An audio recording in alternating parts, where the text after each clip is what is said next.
ادب و احترام کے ساتھ دعوت دیتے ہیں کہ وہ آئے اور سامعین کو اپنے ملفوظات عالیہ سے مستفید فرمائیں۔ الحمد للہ وحدہ والصلاة والسلام على من لا نبی بعدہ اما بعد اعوذ باللہ من الشیطان الرجیم بسم اللہ الرحمن الرحیم ام کنتم شہداء اذ حضر یعقوب الموت اذ قال لبنیہ ما تعبدون من بعدی قالوا نعبد إلهك وإله آبائك إبراهيم وإسماعيل وإسحاق إلها واحدا ونحن له مسلمون۔ نہایت ہی قابل احترام شہنشین پر تشریف فرما حضرات علماء کرام، اساتذہ اعظام، صدر ذی وقار، میرے عزیزوں اور عزت مآب مائیں اور بہنیں، اور مدرسہ توحید الاسلام، تعلیم الاسلام اور فیضان اجمری کے طلباء، السلام علیکم ورحمۃ اللہ وبرکاتہ۔ میں تقریباً 1.5-2 گھنٹے سے تینوں مدرسے کے مشترکہ اجلاس کے اس مشترکہ پروگرام کو سن رہا تھا، اور دل میں یہ خیال کر رہا تھا کہ میری قوم کے یہ بچے آج اسٹیج پر آ کر کے اس کتاب مقدس جو محمد الرسول اللہ صلی اللہ علیہ وسلم پر قیامت تک آنے والی انسانیت کی ہدایت، رہنمائی اور مارگدرشن کے لیے نازل کی گئی ہے، اس کتاب کے اور میرے اور آپ کے آقا جناب محمد رسول اللہ صلی اللہ علیہ وسلم کی زبان مبارک سے نکلنے والے پیارے پیارے کلمات کی روشنی میں یہ ہمارے جگر کے ٹکڑے، ہمارے چرنجیوی اپنی ننھی اور معصوم زبانوں میں پیش کر رہے تھے، اور ایک اچھے، عمدہ اور روشن مستقبل کا ہم سب کو پتہ دے رہے تھے۔ بہت ہی مبارکبادی کے لائق اور بہت ہی مبارکبادی کے قابل یہ طلباء بھی ہیں، ان کے یہ اساتذہ کرام بھی ہیں، اور ان تینوں مدرسے کی انتظامیہ اور ان کے تمام سرپرستان بھی انتہائی زیادہ قابل مبارکباد ہیں، اور امید کرتا ہوں کہ اللہ رب العزت سرزمین بڑودہ میں قائم ان مدارس اور مکاتب اسلامیہ کے ذریعے وہ انقلاب، وہ تبدیلی اور وہ چینجنگ کا ذریعہ ثابت ہوں گے جس کی ہم سب کو بہت زمانے سے امید ہے، اور ہماری زندگی کے قیمتی اوقات کی یہ کوششیں بھی ہیں۔ میرے بزرگوں، بہت مختصر وقت ہے، میں سمجھتا ہوں کہ آپ لمبے وقت سے یہاں پر تشریف فرما ہیں، مگر مجھے کچھ یہاں پر پیش کرنے کی درخواست نہیں بلکہ حکم دیا گیا ہے صدیقم حضرت مولانا مفتی محمد عارف صاحب، جن کی مخلصانہ دعوت پر میں یہاں پر حاضر ہوا اور انہوں نے مجھ پر ایک اعتماد جتایا، اس اعتماد کو اور ان کی طرف سے میرے تئیں اور میرے متعلق جو نیک جذبات ہیں ان جذبات کی رعایت کرتے ہوئے میں چند موٹی موٹی باتیں آپ حضرات کی خدمت میں پیش کرنا بہت مناسب بھی سمجھتا ہوں اور ضروری بھی سمجھتا ہوں۔ بزرگوں، آپ سمجھ رہے ہیں اور جان رہے ہیں، ابھی ہمارے اناؤنسر صاحب نے حضرت سعید ابن مسیب رحمت اللہ علیہ کے حوالے سے ان کا ایک قول ذکر فرمایا جو میرے دل کو چھو گیا، ایڈریس کر گیا۔ اگر میرے اور آپ کے دل میں ایمان موجود ہے، ایمانی شعور ہے، ایمانی حس موجود ہے، جھنجھوڑنے والا قلب، اور کہا جائے کہ ایک دھڑکتا ہوا دل ہمارے سینے کے اندر موجود ہے، تو سعید ابن مسیب رحمت اللہ علیہ کا یہ قول ہماری اس انقلابی تحریک کو مزید متحرک کرنے کے لیے کافی ہے۔ فرمایا سعید ابن مسیب رحمت اللہ علیہ جب کسی مکتب کے پاس سے گزرتے تھے تو یوں فرماتے تھے، میری قوم کے یہ بچے، ہماری قوم کے یہ بچے ہمارا روشن مستقبل ہے۔ مسلمانوں، ہماری ایک بہت بڑی کمزوری ہے، کہا جائے ہمارے اندر ایک احساس کمتری ہے، اور گجراتی میں اگر کہوں تو یہ کہہ سکتا ہوں کہ ہم ایک زبردست قسم کی لگوتا گرنٹھی کے شکار ہیں کہ حالات کا دھاڑا دیکھتے ہیں اور حالات کا جب طوفان دیکھتے ہیں، تیز ہوائیں جب ہماری مخالف سمت میں چلتی ہیں تو ہم بہت جلدی گھبرا جاتے ہیں اور بہت جلد مایوس ہو جاتے ہیں۔ لیکن میرے مذہب کی تعلیم یہ ہے کہ میرے مذہب میں آخری دم تک اور زندگی کے آخری سانس تک کے لیے اور جسم میں موجود خون کے آخری قطرے تک کے لیے امید بنا کر کے ان مخالف ہواؤں کا، ان طوفانوں کا مقابلہ کرنے کی حوصلہ افزائی فرمائی ہے۔ لہذا اتنی عظیم تعلیمات کے ہوتے ہوئے ایسے حالات میں کہ جن حالات میں ہمارے اوپر ایک مرعوبیت سوار ہو چکی ہے اور ہم ایک کہا جائے کہ ایک ایسے خوف کے اندر مبتلا ہو چکے ہیں کہ اگر اس خوف کا صحیح معنی میں تدارک کر لیا جائے اور اس خوف کو ختم کرنے کی بہترین سے بہترین تدبیریں اختیار کر لی جائیں تو ہم اس ماحول کے اندر وہ کام کر سکتے ہیں جو کام ہمارے اکابرین امت نے ماضی کے اندر کیا ہے، اور اس وقت اس کی اہم ترین ضرورت ہے۔ میں اس موقع کے اوپر مفکر اسلام حضرت مولانا سید ابو الحسن علی میاں الحسنی الندوی رحمہ اللہ کے اس قول کو ذکر کر دینا بہت مناسب سمجھتا ہوں۔ حضرت فرماتے ہیں، میں بچوں کے ماں باپ کو خاص طور پر متوجہ کرنا چاہتا ہوں۔ حضرت رحمت اللہ علیہ فرماتے ہیں کہ عید کے دن اپنے بچوں کی کپڑوں کی تیاری سے 1000 بار زیادہ، اپنے بچے کے بیمار ہو جانے پر اس کا علاج کرانے سے سینکڑوں مرتبہ زیادہ، اور اپنے بچوں کی اکنامک، معاشی، اقتصادی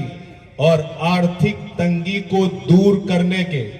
1,00,000 مرتبہ سے زیادہ اس بات کی ضرورت ہے کہ ہم اپنے بچے کے ایمان اور اسلام کی فکر کریں۔ مفکر اسلام حضرت مولانا سید ابو الحسن علی میاں ندوی رحمت اللہ علیہ آگے یہ بھی فرماتے ہیں کہ ملک میں ہونے والے فسادات کی فکر کرنا یہ بھی ضروری ہے۔ ہمارے بچوں کی اقتصادی، معاشی اور ہمارے بچوں کی آرتھک تنگی کو دور کرنے کی فکر کرنا یہ بھی ضروری ہے۔ آگے فرماتے ہیں کہ ہمارے بچوں کے لیے اور ہمارے جوانوں کے لیے خاص طور پر ملازمت اور ڈیوٹی کے مواقع اور اس کی اپورچونیٹیز کو پیدا کرنا یہ اپنی بہت بڑی ضرورت ہے۔ پھر ان کو ایجوکیشن کے لیے، ان کے کوالیفیکیشن کے لیے عصری اور ماڈرن درسگاہیں قائم کرنا یہ بھی ضروری ہے کہ یہ اچھی پوزیشن کے اندر کامیاب ہو جائیں، ملک کی بہترین سے بہترین خدمت کر سکیں۔ یہ تمام شعبے ضروری ہیں، مگر حضرت فرماتے ہیں ان تمام ضرورتوں میں اور ان تمام پرائیورٹیز میں اگر سب سے بڑی پرائیورٹی اور سب سے بڑی ترجیح اور ان سب چیزوں میں اگر کسی چیز کو سب سے زیادہ پرادھانیت دیا جا سکتا ہے تو وہ میرے اور آپ کے بچے کے ایمان اور اسلام کو پرائیورٹیز دی جا سکتی ہے، میرے اور آپ کے بچے کے ایمان کو ترجیح دی جاتی ہے۔ اسی لیے دینی کاؤنسل کے موقع کے اوپر حضرت مولانا منظور نعمانی رحمت اللہ علیہ نے جو حضرت مولانا سید ابو الحسن علی میاں ندوی رحمت اللہ علیہ کے شانہ بشانہ رہ کر اس زمانے میں اشاروں میں بات کر کے، چونکہ 20-25 منٹ میں مجھے اپنی بات کو سمیٹنا ہے، ان دونوں بزرگوں نے اور ان سے اوپر شیخ الہند حضرت مولانا محمود الحسن دیوبندی رحمت اللہ علیہ اور آپ کی پوری ٹیم نے اس زمانے میں جو ہمارے بچوں کے ذہن،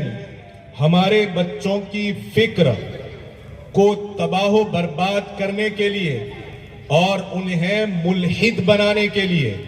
انہیں ارتداد کے دہانے تک پہنچانے کے لیے جو تحریکات اٹھی تھیں، ان تحریکات میں سب سے پہلی تحریک تو اگر کہا جائے عیسائی مشنریز کا اس ملک کے اندر آزادی سے پہلے سے جہاں انگریز نے اس ملک کے اوپر کنٹرول جمایا تھا، اس موقع کے اوپر عیسائی مشنریوں نے یہاں کی دونوں کمیونٹی کو، چاہے ان کا تعلق اسلام سے ہو یا کسی اور ریلیجیس اور مذہب سے ہو، انہیں اپنے مذہب سے پھیرنے کے لیے اور انہیں ذہنی اور فکری طور پر مرتد بنانے کے لیے اور انہیں ایک غلط، باطل اور ناحق نظریات، کانسیپٹ، عقائد، بلیف اور سرداؤں میں جھکرنے کے لیے جو تحریکات شروع کی تھی، ان کے مقابلے کے لیے ہمارے ان اکابرین امت نے جگہ جگہ کے اوپر مکاتب اسلامیہ کو قائم فرمانے پر اتنا زور دیا تھا کہ ان کی تعلیمات کی روشنی میں، ان اکابر علماء کی موجودگی میں ایک بات بڑی جسارت کرتے ہوئے کہنا چاہتا ہوں کہ مدارس اسلامیہ کی تعلیم تو فرض کفایہ ہے، مگر مکاتب دینیہ کی تعلیم فرض عین ہے۔ وجہ کیا ہے؟ وجہ یہ ہے، جیسا کہ ابھی وہ کچھ بچے یہاں پر بات پیش کر رہے تھے اور ہمارے اناؤنسر صاحب نے بھی ماشاءاللہ بڑی اچھی اور عمدہ جچی تلی یہاں پر بات کر رہے تھے اور اپنے پروگرام کو بہت اچھی طرح سے